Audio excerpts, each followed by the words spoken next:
Greetings, friends. David Marks here. Over the years, I have noticed that one of the most useful search tools in Adobe Photoshop Lightroom Classic is rarely discussed and often overlooked. This is a shame because this simple tool, the metadata filter, can save you lots of time when you're looking for a specific type of image. Let's dive right in and let me show you a couple of ways that you can use the metadata filter search tool to speed up your workflow. Before I can show you how to use the metadata filter, we have to find this handy tool, and that can be challenging for three reasons. First, to find the metadata filter, you must be in Lightroom Classic's library module in the grid view. Second, you need to have the library filter bar visible. This critical section of the user interface often gets accidentally hidden away. If you don't see this section at the top center of your screen, then try pressing the # key on your keyboard. Not only do we need this part of the user interface visible for today's lesson, but we also want to make sure that the other two types of filters, the text search filter and the attribute search filter, are turned off. Finally, we need to tap here to reveal the metadata filter columns before we can get to work with this tool. Now, when you first open this area up, you will probably see the default columns as a sample set of searches. I suspect that many Lightroom users got this far on their own, and then they immediately moved on to other tools, since the default setup here is basically useless. Fear not, though. With one more tap, we can change these columns into a more useful type of search tool. If I tap here, and I choose the one that says Camera Info, now we have a list that includes every type of camera that I've ever used in the column on the far left. If I tap on my current camera, which is the Nikon Z6 version 2, then the list of lenses in the next column will be reduced to only the lenses that I've used with this particular camera.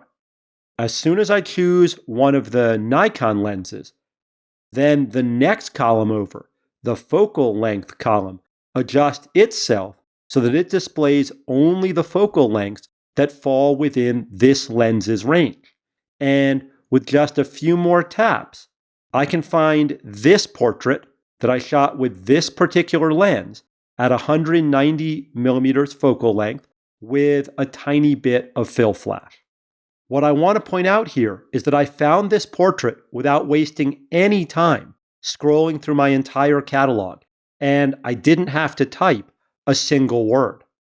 In cases like this, where the equipment used is memorable, then this set of metadata filters is a great way to find a specific image in no time.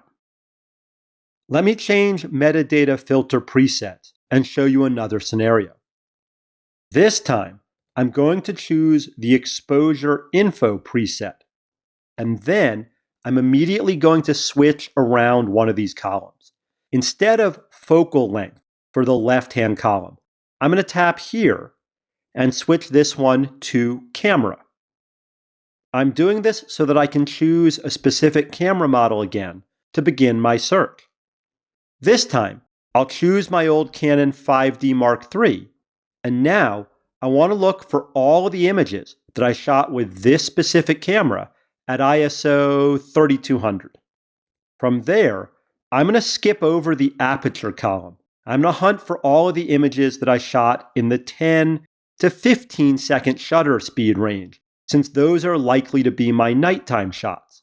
To include more than one shutter speed in my search criteria, I'm going to hold down the Command key on a Mac, that's the Control key on a PC, as I tap on each of these shutter speeds. With these criteria in place, I can find the image of the Aurora Borealis that I want in no time. At this point, I need to show you another trick.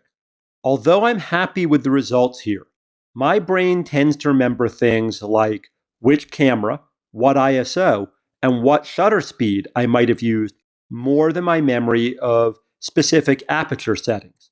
So, to better match the order that my feeble memory works, I'm going to reorder these two columns. To do that, I'm going to click on the word aperture right here. And when the search options menu appears, I'm going to choose shutter speed. Next, I'm going to tap on the next column over, and then I'm going to switch this one to aperture. Now, we have the columns laid out in the order that makes the most sense to me.